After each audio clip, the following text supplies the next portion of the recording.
Great. Thanks, Paul. Hi, Graham. Can you hear me? Yes, I can. Hi. Hi, Graham. What's your team news for the game? Any injured or suspended players back? Anyone missing?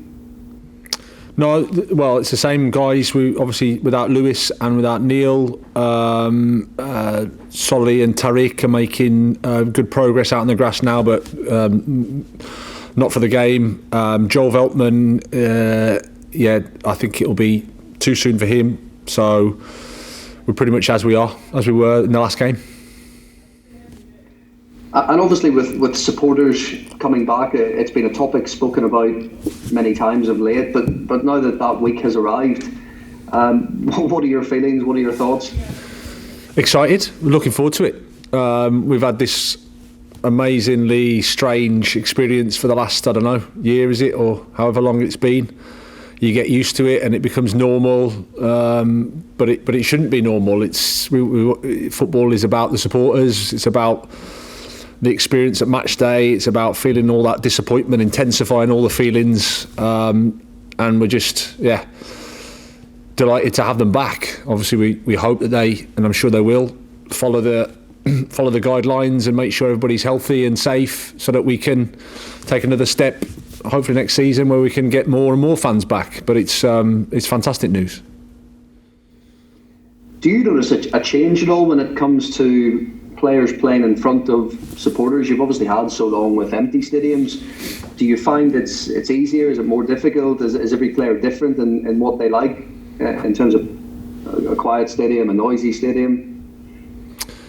Yeah, I think it's hard to generalise. Like I said, it's something that we've had to adapt to and get used to. But I think anybody that would say that the supporters it just changes the dynamic of the game. It's a completely different experience. It intensifies everything. The good things are so much nicer, and the bad things are worse. And it's another factor that changes the game.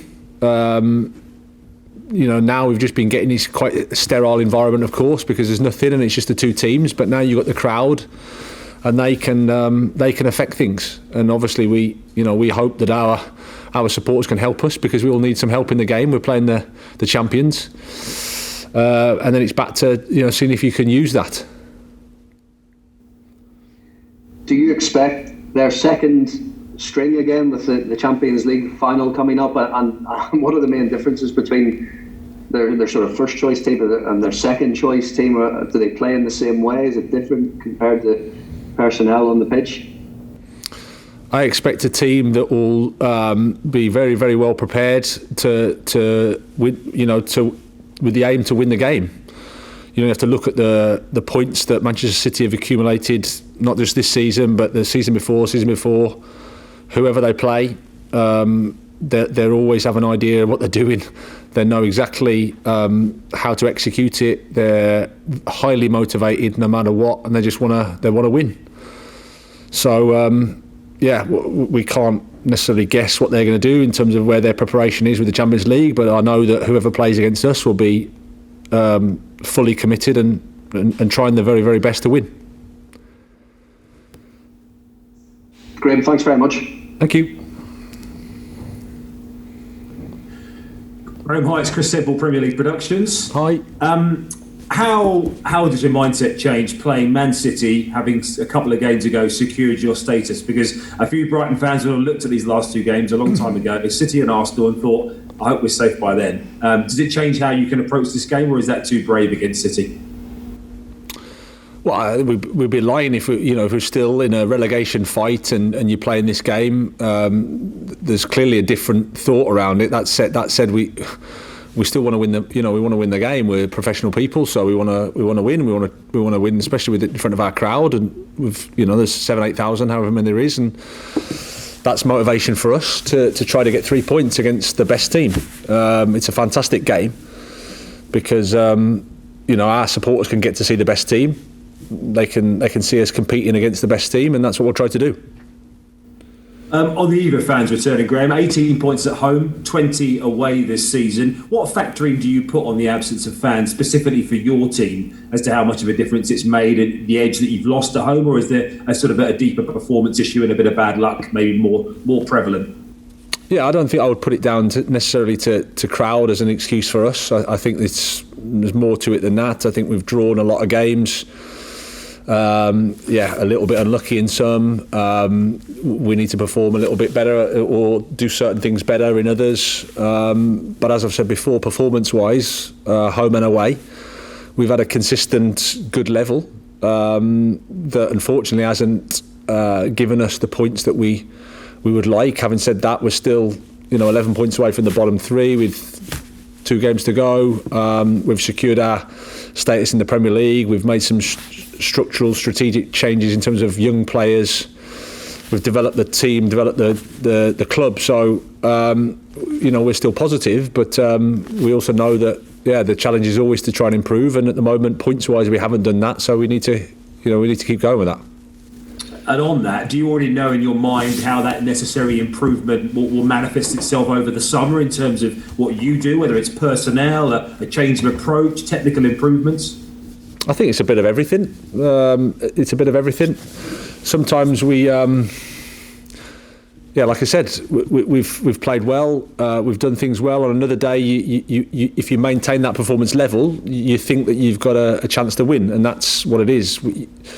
There's no other way really for a coach. Try and work out how you play. Try and perfect that or improve that, and then as always, try and see if there's something there in terms of the squad. How you can help the squad with recruitment or players moving out. But as a coach, it's about trying to improve.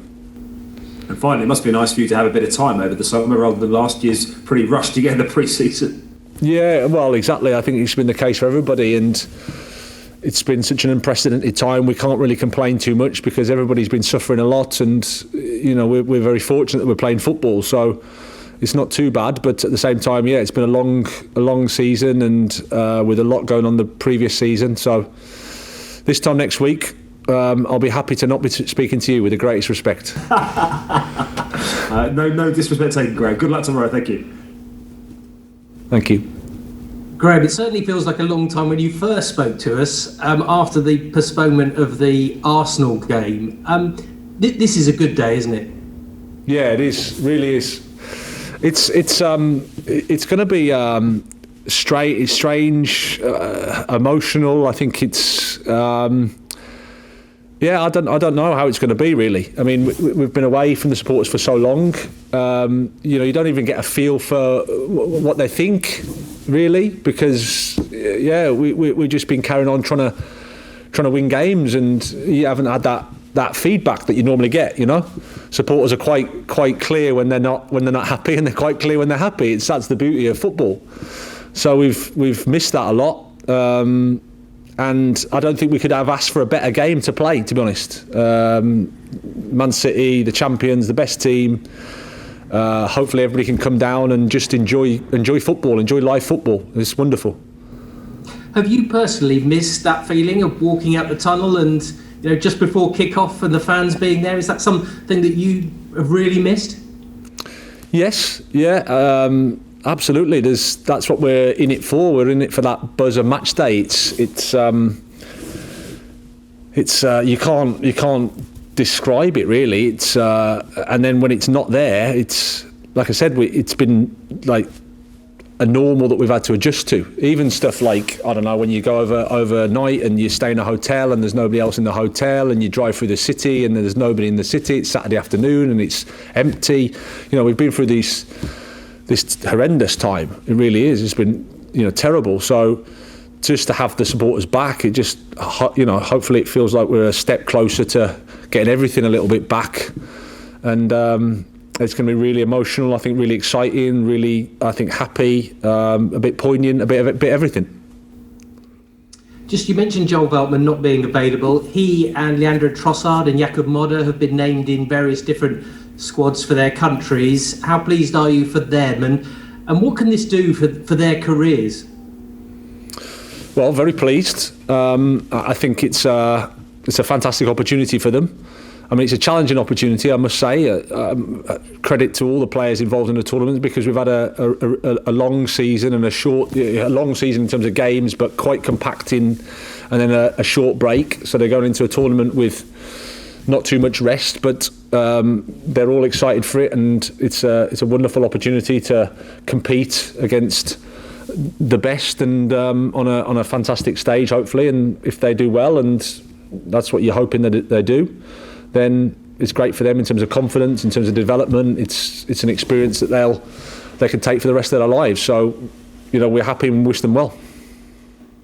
Obviously, they'll be playing against some of the best players in Europe. You're playing one of the best teams, I think, in Europe tomorrow night. What is it that makes Manchester City special? What they've achieved recently? We know they've got brilliant individuals, but is it their team ethic that makes them just above par? What makes them special? I mean, we could be speaking for a long time. What I would say, I think I agree with you. They have wonderful players, they do, but they're a team, and they're organised as a team. They fight like their lives depend on it in every situation. They're an example of how to be. I think they conduct themselves well. They're so competitive in every competition. They're in it to win. They do everything well, attack so well, defend so hard against them to create and to do anything. They've been the best team, and you look at how many points they've accumulated over the last few years, plus all the tournaments that they go in for, the cup competitions they fully commit to. Of course, they've got resources, but so have the other teams. But the way they go about it is I think, is really, really special. It could be a special atmosphere. How important is it for your players to play the game, not the occasion? Well, yeah, I also think they're human beings that have missed the crowd for a long time, and we hope that the crowd and the players, because that's the best thing about football, is that connection between the players and the crowd. And you only have to see how the home advantage has sort of disappeared without crowd, pretty much, which doesn't surprise me at all. And we hope that we can get there, we can play well enough to get the crowd into the game. I'm sure they're going to be really, really positive and supportive, but it helps them, if we can play well. So that's what we'll try to do. And the emotion of the crowd, the emotion of the game is something that we've missed.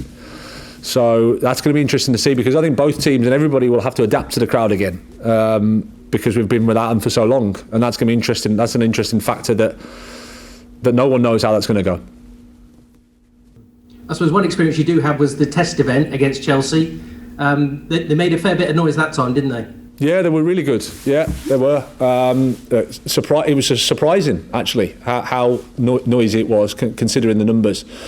And the stadium is set up in such a way that acoustically it's really good with supporters in. So I'm expecting a really nice atmosphere, a good positive atmosphere, and hopefully we can perform well and compete against the very best.